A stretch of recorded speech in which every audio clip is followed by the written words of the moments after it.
सुनिए, क्या सैम किसी कंपनी में काम करते हैं? सैम? बेटा सैम मल्होत्रा। आप सैम मल्होत्रा सर की बात कर रहे हैं क्या? हाँ। नहीं, आपको कोई गलतफहमी हो रही है। वो यहाँ पे काम नहीं करते, बल्कि वो इस कंपनी के मालिक हैं। क्या? यहाँ के मालिक हैं?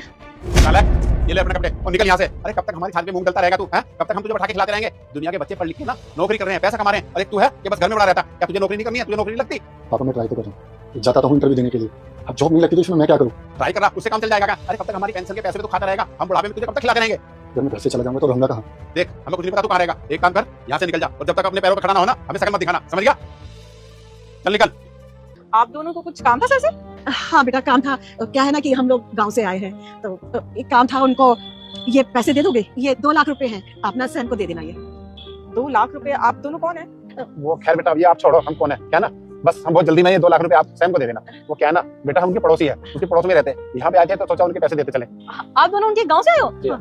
ये तो बहुत अच्छी बात है। तो आप दोनों खुद उनसे मिलके ही पैसे दे दीजिए ना, उनको बहुत अच्छा लगेगा कि उनके गांव से कोई उनसे मिलने आया है। आज तक 4 साल हो गए, उनके गांव से, उनकी फैमिली से कोई भी उनसे मिलने नहीं आया। अगर आप दोनों उनसे मिलेंगे तो उन्हें बहुत अच्छा लगेगा। नहीं बेटा, तो क्या है हमारी ट्रेन है तो हमें जल्दी जाना है। हाँ, देख लेते हैं आंटी जी, 10 मिनट लगेगा, मैं उनको कॉल कर दूंगी, वो आ जाएंगे। अब इतना बड़ा अमाउंट है। आप नहीं बेटा, वो क्या ना, हमें ट्रेन पकड़ रही है, 8 बजे की ट्रेन है, अभी देखो 7 बजने को जा रहे हैं, तो बेटा इसलिए हम मिल नहीं सकते। तो उनसे कहना कि तुम्हारे गांव फतेहपुर से ना तुम्हारे पड़ोसी राकेश मल्होत्रा उनकी वाइफ आए थे। ठीक है, जैसा आपको सही लगे। राकेश मल्होत्रा फतेहपुर से। बेटा एक काम और है, पूछूं मैं आपसे? लिखने से पहले बेटा जन्नत और स्वर्ग माँ के कदमों में है। जो लोग मानते हैं वह लोग वीडियो को लाइक और सब्सक्राइब करके कमेंट में आई लव यू मॉम लिखें। हाँ जी आंटी। सैम खुश तो रहता है ना? ये कैसा क्वेश्चन है? ऑब्वियसली वो बहुत खुश रहते हैं। और वैसे भी सैम सर जैसे इंसान ना कभी दुखी हो ही नहीं सकते। आपको पता है वो कितने अच्छे इंसान है। मेरे को 4 साल हो गए उनके अंडर काम करते हुए, और आपको पता है मैं कितनी गलतियां करती हूँ, क्योंकि मैं अभी काम सीख रही हूँ। लेकिन आज तक का रिकॉर्ड है, उन्होंने मुझे कभी भी नहीं डांटा। सब कुछ बहुत प्यार से समझाते हैं, बल्कि मुझे ही नहीं, पूरे ऑफिस में जितना भी स्टाफ है सब उनकी तारीफ करते हैं। वो बहुत अच्छे इंसान है। उसको कभी अपने मम्मी पापा की याद आती है? आंटी जी, उनको अपने पापा की बहुत याद आती है, लेकिन वो क्या करें, सारा काम यही है तो उनको यहीं रहना पड़ता है। उनकी जिंदगी में सब कुछ है, किसी चीज की कोई कमी नहीं है, बस परिवार की कमी है। वो कहते हैं ना, इंसान के पास सब कुछ होता है तो खुशी जिंदगी होती है, लेकिन अगर परिवार होता है तो 4 चांद लग जाते हैं। क्या उन्होंने बेटा कभी बताया नहीं कि उसके माँ बाप हैं या नहीं? अंकल जी, इस बारे में तो मेरे को इतना नहीं पता, क्योंकि मैं उनकी एम्प्लॉय हूँ, वो मेरे बॉस हैं, तो ऐसे पर्सनल लाइफ के क्वेश्चन तो मैं नहीं कर सकती ना उनसे। और बेटा सैम से बोलना उसके मम्मी पापा उनको बहुत याद करते हैं। आप उनके मम्मी पापा को जानते हो? हाँ बेटा, हम उनके पड़ोसी हैं ना।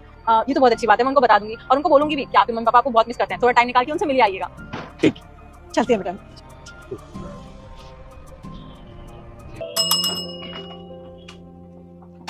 सर ये प्रोजेक्ट की फाइल है, रेडी हो गई है, और ये 2 लाख रुपए। 2 लाख रुपए? लेकिन ये कहाँ से आए? सर कोई फतेहपुर से आए थे, राकेश मल्होत्रा और उनकी वाइफ, वही देके गए हैं। फतेहपुर से राकेश मल्होत्रा और उनकी वाइफ भी थी साथ में? अरे बेवकूफ, तुमने मुझे कॉल क्यों नहीं किया? सर मैंने बहुत ट्राई किया था कि वो रुक जाएं, लेकिन वो कहते हैं उनकी ट्रेन है 8 बजे की, लेट हो जाएगा, तो वो चले गए। अरे तो तुम्हें एटलीस्ट मुझे इन्फॉर्म तो करना था ना, मैं अपना कोई भी काम छोड़कर वापस आता।